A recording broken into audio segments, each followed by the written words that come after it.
da Escola Bíblica Dominical, a paz do Senhor Jesus. Sejam todos bem-vindos à nossa EBD, a maior e melhor escola do mundo.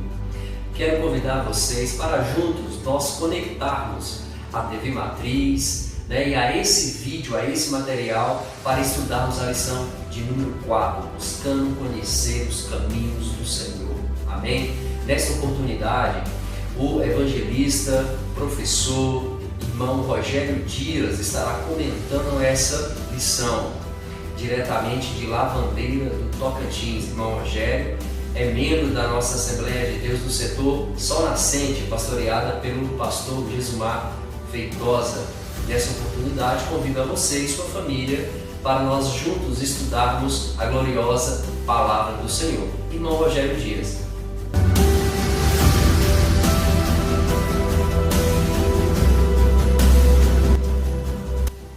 Paz do Senhor, meus irmãos, evangelista Rogério Dias, passando aqui para comentar um pouco sobre a lição número 4 do nosso EBD, tendo por título Buscando Conhecer os Caminhos do Senhor. Esse nosso comentário vai ser direcionado aos irmãos da congregação Setor Pedroso, pastor Lenir de Paula, superintendente nosso amigo professor Filadelfo Júnior. Nós temos como texto aula: faz-me saber os teus caminhos, Senhor, ensina-me as tuas veredas. Salmos 25, versículo número 4. Verdade aplicada. Para crescer espiritualmente é preciso aprofundar nosso relacionamento com Deus e conhecer os seus caminhos. Então nós, como cristãos que desejamos ter um crescimento espiritual contínuo, nós precisamos conhecer os caminhos do Senhor. Não tem como você crescer se você não procurar conhecer a Deus. Por isso o profeta Oséias disse lá no capítulo 6, versículo 3: conheçamos e prossigamos em conhecer o Senhor. Por que disse isso? Porque esse crescimento nosso, ele não deve ser limitado a circunstâncias, a tempo, a adversidade.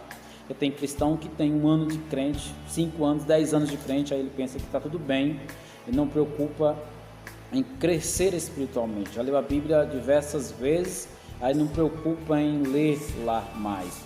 Já fez diversas campanhas, não quer mais participar da campanha. Isso não pode acontecer na vida do crente. Nós temos que continuar, é um progresso, é um crescimento contínuo, para que nós possamos, a partir deste momento, conhecer cada vez mais o Senhor, termos uma estreita relação com Ele e assim trilhar os seus perfeitos caminhos que tem reservado para nós.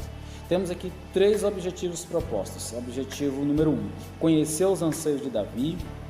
2, apresentar as características dos caminhos do Senhor e destacar o valor de seguir os caminhos do Senhor. Lembrando que isso aqui é só um comentário rápido, como se fosse uma pré-aula, para os irmãos futuramente aprofundar aí na leitura das suas revistas. Introdução. Salmos 25 expressa não apenas um pedido de socorro e perdão, mas também o desejo de alguém que quer conhecer mais ainda os caminhos do Senhor e viver de acordo com os seus padrões. Então, o salmista Davi, ele tinha essa preocupação.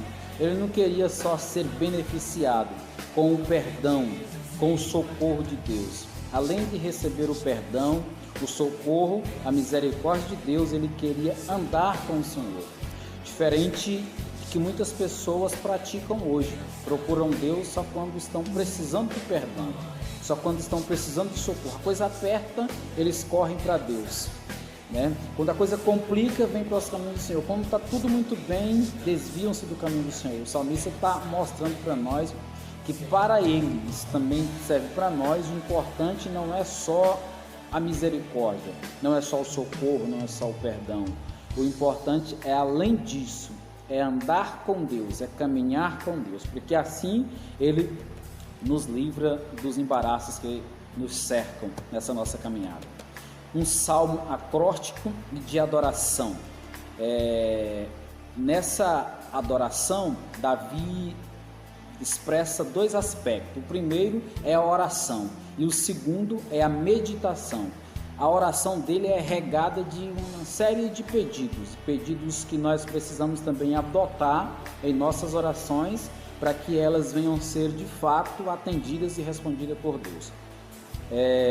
Por exemplo, no pedido de Davi, na oração dele tem: não me deixes confundido. Ele tinha essa preocupação de andar num caminho que fosse de fato o caminho determinado por Deus. Nada de confusão na vida dele. Tem crente que tem muita confusão.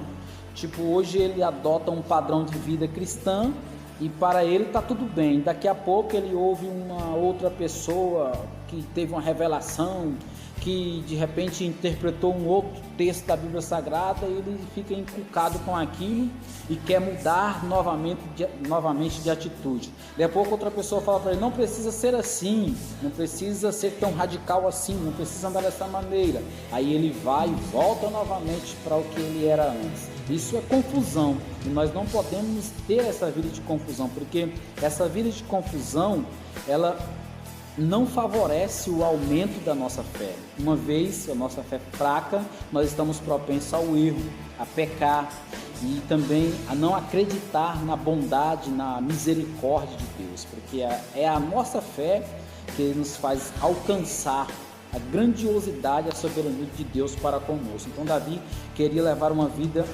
longe de confusão, essa confusão mental, esse conflito de pensamento. Ele queria ter uma certeza do que ele estava vivendo. Então, em oração, ele pedia isso para Deus. Ele pedia também: faz-me saber os teus caminhos. Ele pedia: lembra-te, Senhor, das tuas misericórdias, perdoa os meus pecados. Então, ele era um homem humilde. Ele reconhecia que pecava, e uma vez ou outra ele transgredia os mandamentos do Senhor, e ele precisava do perdão de Deus. Se não fosse o perdão de Deus, ele não conseguiria prosseguir nessa caminhada de cristão. Olha para a minha aflição, olha para os meus inimigos, guarda a minha alma. Então tudo isso tinha na oração do rei Davi. Embora ele era rei, tinha autoridade, mas contudo ele pedia a Deus tudo isso em suas orações. Aí nós precisamos parar e meditar como temos orado, né? Quais têm sido os verdadeiros objetivos em nossas orações? O que temos pedido para Deus?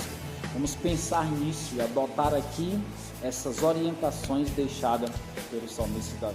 Tópico 2: desejo e reconhecimento do salmista. Uma importante lição para nós em tempos de tanta supervalorização de conquistas pessoais e materiais, que a presente lição nos desperte para valorizarmos e priorizarmos conhecer os caminhos do Senhor, sua vontade, sua direção, seu propósito e seu plano. Isso, meus irmãos, nós temos que levantar como bandeira principal. E aí nós precisamos perguntar: nós temos em oração pedido a Deus que revele para nós qual é a tua vontade? Porque a vontade de Deus, ela é perfeita e agradável. E muitas vezes nós estamos levando uma vida que não é a vontade de Deus para nós. Em oração nós temos perguntado para Deus se estamos na direção que Ele quer que nós estejamos. Será que os passos que nós estamos dando são passos que agradam a Deus? É exatamente por este caminho que nós estamos andando que Deus quer que nós andemos? Nós precisamos pensar assim: qual é o propósito de Deus? Já parou para pensar qual realmente é o propósito de Deus para a sua vida, para o seu ministério? Qual é o propósito de Deus para a sua família? Qual é o propósito de Deus para o seu trabalho, para o seu emprego, para a sua vida de maneira geral? Qual o propósito de Deus? E quais são os planos de Deus para nós? Muitas vezes tem muitos cristãos hoje cujos planos foram frustrados, mas também quiseram. Esses planos não estavam de acordo com os planos de Deus para a vida dele. E aqui o salmista chama a nossa atenção. E esta lição, ela é profunda, ela é tremenda, porque nós precisamos pensar, meus irmãos, quais são os planos de Deus e tentar viver os planos de Deus para nós. Nem sempre é fácil, nem sempre é agradável para nós, mas eu te garanto, pode não ser agradável para nós os planos de Deus, mas é agradável para Ele e é o melhor para nós. É o melhor para nós. Pense nisso. A vontade de ser guiado pelo Senhor. Davi expressa: guia-me na tua verdade e ensina-me. A palavra verdade aqui possui significado literal e figurado. Podemos destacar certeza, confiabilidade, estabelecimento e fidelidade. Meus irmãos, estamos sendo guiados pela verdade de Deus? Estamos sendo ensinados por Deus? A palavra dele, ela é a verdade. E nós temos deixado essa palavra nos guiar. E nós temos deixado essa palavra nos orientar. O motivo de muitos ministérios não avançarem.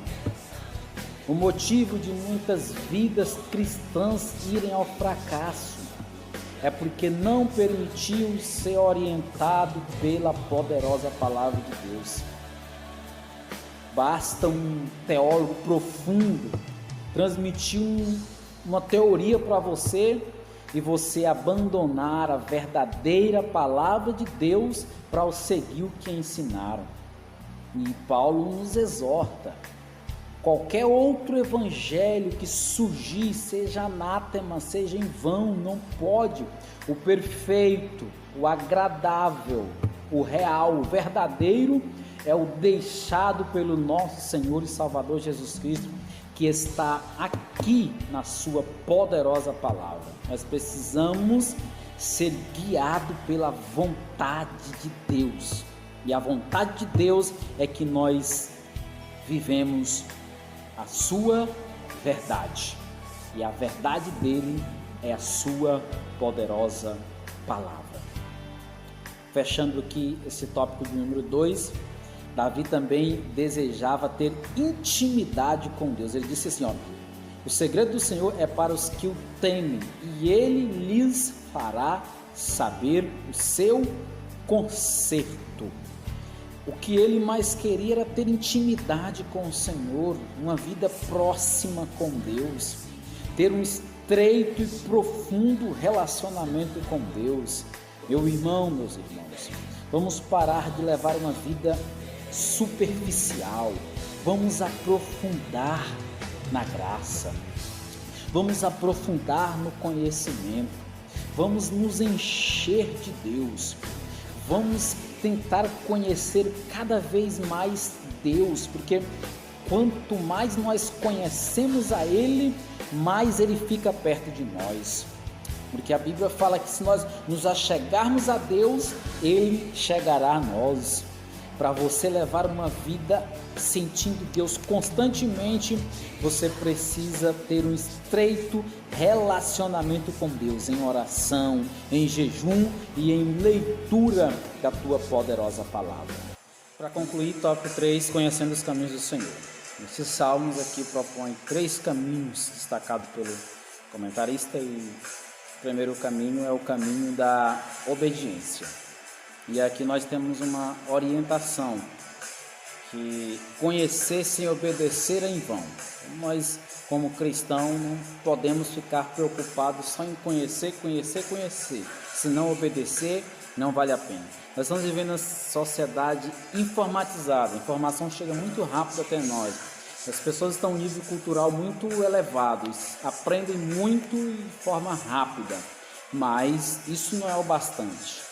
É preciso aprender, mas também obedecer. O que aprendemos nos cultos de doutrina, precisamos colocar em prática. O que aprendemos na escola bíblica dominical, precisamos colocar em prática.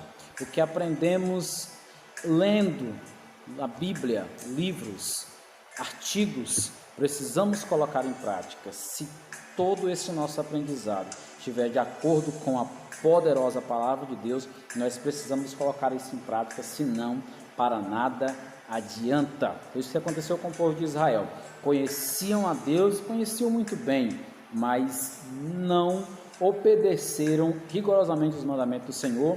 Com isso sofreram as consequências. Deus castigou eles tirando a chuva, e em muitas outras consequências eles sofreram por não obedecer.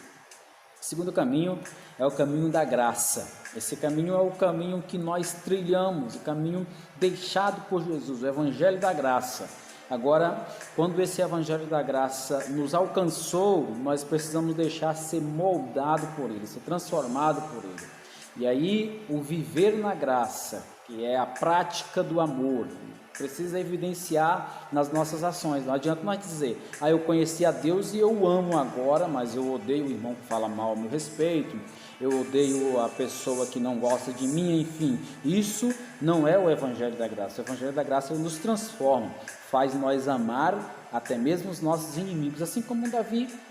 Por muitas vezes ele fez questão de amar os inimigos. Chegou um determinado momento que ele perguntou, tem alguém da linhagem de Saul a quem eu possa fazer o bem?